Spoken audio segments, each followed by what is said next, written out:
पूर्णिया बिहार की वो वीडियो देखी तो मुझे बहुत तकलीफ हुई। पूर्णिया बिहार के अंदर जो भी हुआ, जमात अहले सुन्नत के बड़े बड़े कदावर लोग वहाँ मौजूद थे और उनके दरमियान जो मिंबर रसूल की बरकतों को ख़त्म किया गया है, उसको देखने के बाद हिंदुस्तान और हिंदुस्तान के बाहर के तमाम लोग परेशान हैं। मैं तो दुआ करता हूँ कि हमारे असलाफ जब मिंबरों पे होते थे, अय मेरे मौला वही दौर हमें भी लौटा दे, अय मेरे मौला वही दौर हमें भी लौटा दे जो मिंबरे नूर पे हमारी जमात के बड़े बड़े उलमा होते थे, फिर वहाँ नातखानी होती थी, फिर वहाँ हुजूर की तारीफ और तौसीफ होती थी। अब तो हमारी जमात के उलमा की पगड़ियाँ सलामत नहीं है।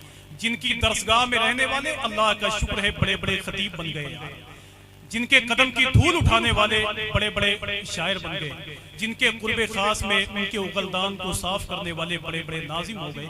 जब उन्हीं की गुस्ताखी आज हिंदुस्तान की महफिलों में होती रहेगी तो आप बताएं फिर आपके मदरसे से पढ़े लिखे लोग कब पैदा होंगे। दुआ करें कि अल्लाह हमें वही दौर लौटा दे जो हमारी जमात के अकाबिरीन का था। मैंने कारी साहब यहाँ तक देखा है भाई, राज इलाहाबादी का कोई छोटा मोटा नाम थोड़ी। राज इलाहाबादी पूरी दुनिया में तूती बोलती थी उनकी, समझे ना। सरकार मुफ्ती आजम की मौजूदगी में एक मरतबा शेर पढ़ रहे थे, जो यादे मुस्तफा से दिल को बहलाया नहीं, हकीकत में वो लुत्फे जिंदगी पाया नहीं करते। सरकार मुफ्ती आजम ने पलट के देखा, इरशाद फरमाया कि राज इलाहाबादी पहलाने में झूठी मोहब्बत, पहलाने में झूठी मोहब्बत है। अगर तुम्हें कहना है तो यूं कह लो कि गरमाया नहीं करते। राज इलाहाबादी ने सरकार मुफ्ती आजम की कदमबोसी की और काफी देर तक खड़े रहे, यही कहते रहे कि हुजूर बहुत शुक्रिया आपका, करम नवाजी का बहुत शुक्रिया, करम नवाजी का बहुत शुक्रिया। मैं तो सोचता हूँ कि आज के मिंबर का हाल देख करके कि एक मिसरा अगर तब्दील करवाना होता तो फिर वो स्टेज जंग का मैदान हो सकता, वो स्टेज जंग का मैदान हो सकता। मुझे तारीख का वो पन्ना भी याद है कि गालिबन वो कोटा राजस्थान या सीवान की एक महफिल थी जिसमें बहरुल उलूम हुजूर शाह अल्लामा मुफ्ती अब्दुल मन्नान आज़मी अलैहि रहमतुल रिज़वान ने तकरीर करते हुए आप जैसे नेक लोगों के दरमियान उन्होंने कहा, ये जो मुसलमान बैठे हुए हैं ये फजर की नमाज नहीं पढ़ते, इतने बदनसीब हो गए। सरकार मुफ्ती आजम बैठे हुए थे, घूम गए। इरशाद फरमाते हैं, मौलाना आपने क्या कहा? अरे जिनके निगहबान मदीने वाले हों वो उम्मत कभी बदनसीब नहीं हो सकती।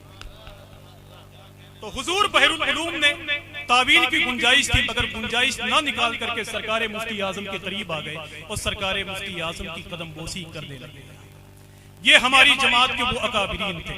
आपने एक बड़ा नाम सुना होगा, अल्लामा मुश्ताक अहमद निज़ामी अलैहि रहमतुल रिज़वान, जिनकी तकरीर को सुनने के बाद में वहाबियत के खेमों में ज़लज़ला आता था, जिनकी गुफ्तगू सुनने के लिए लाखों लोग हिंदुस्तान की महफिलों में शिरकत करते थे। एक बड़ा सेमिनार हुआ था, एक बड़ा सेमिनार हुआ था जिसकी सदारत सरकार मुजाहिद मिल्लत ने फरमाई थी। उसी में अल्लामा मुश्ताक अहमद निज़ामी बैठे हुए थे, तो उन्होंने इरशाद फरमाया कि हुजूर वो फुलवारी शरीफ का जो मसला है, फुलवारी शरीफ का जो मसला है वो भी तो मामूलात अहले सुन्नत के मुताबिक ही अमल करते हैं। इतना सुना तो मुजाहिद मिल्लत ने बरजस्ता अल्लामा मुश्ताक निज़ामी से कहा कि तकरीर तो बहुत अच्छी कर लेते हो मगर आपको शऊर नहीं है। एक नया मसला आप खड़ा करना चाहते हैं, एक नया मसला आप खड़ा करना चाहते हैं। यार तुम तकरीर करते हो तो लाखों लोग सुनने के लिए आते हैं, वहाबियत की दीवारों को तूने गिरा के रख दिया और बेवकूफी वाली बात तुम मिंबर रसूल से करते हो। अल्लामा मुश्ताक अहमद निज़ामी, जिन्हें जबान का धनी भी कहा जाता था, लफ्जों से खेलने वाले, आप जैसे लाखों लोगों के दरमियान गुफ्तगू करने वाले, मगर सरकार मुजाहिद मिल्लत को पलट के जवाब नहीं दिया, बल्कि सरकार मुजाहिद मिल्लत के कुर्बे खास में गए और कहते रहे कि हुजूर आपकी करम नवाजी का बहुत शुक्रिया, मुझे माफ कर दीजिए। आज कम से कम आपकी जबान से मैंने ये सुन लिया कि मुश्ताक निज़ामी तुम तकरीर बहुत अच्छी करते हो, मेरी तकरीर के लिए आपका ये जुमला सनद बन गया है। ये हमारे वो असलाफ थे जब इस्लाह करते थे तो अल्लाह का शुक्र है कि लोगों की किस्मत संवर जाया करती थी। आज अगर आप इस्लाह करने के लिए आगे बढ़े तो मेरे ख्याल से आपको दुनिया से हाथ धोना पड़ेगा।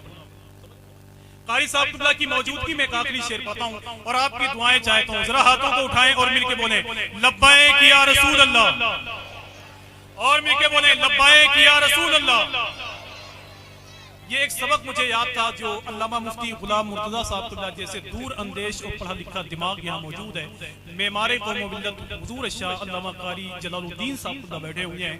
इन बड़े लोगों के दरमियान मैंने ये बात इसलिए की है कि हो सकता है कि हिंदुस्तान की महफिलों में लोग इन बातों को सुनने के बाद में मिंबरे नूर के वकार को थोड़ी देर के लिए बचा। मैं पता नहीं क्यों लफाजी नहीं कर पाता, निजामत में फुहड़ लफ्जों का इस्तेमाल नहीं है। देखें कि रहमत की लपेटे हुए दस्तार खड़े। अगर एक आदमी खामोश हो गया तो मुझे जाती तौर पे तकलीफ होगी। आज इसी महफिल में बैठ के आपको कहना है, इसी महफिल में आपको बैठ के कहना है कि कांटों की रुकावट से कली भी नहीं रुकती, सयाद से फूलों की खुशी भी नहीं रुकती, क्या रोकोगे तुम जिक्र हुसैन इब्ने अली को, अबे तुमसे तो एक अस्कर की हंसी भी नहीं। तो थोड़ी सी अपनी आवाज को बुलंद करें, आप जरा हाथों को उठा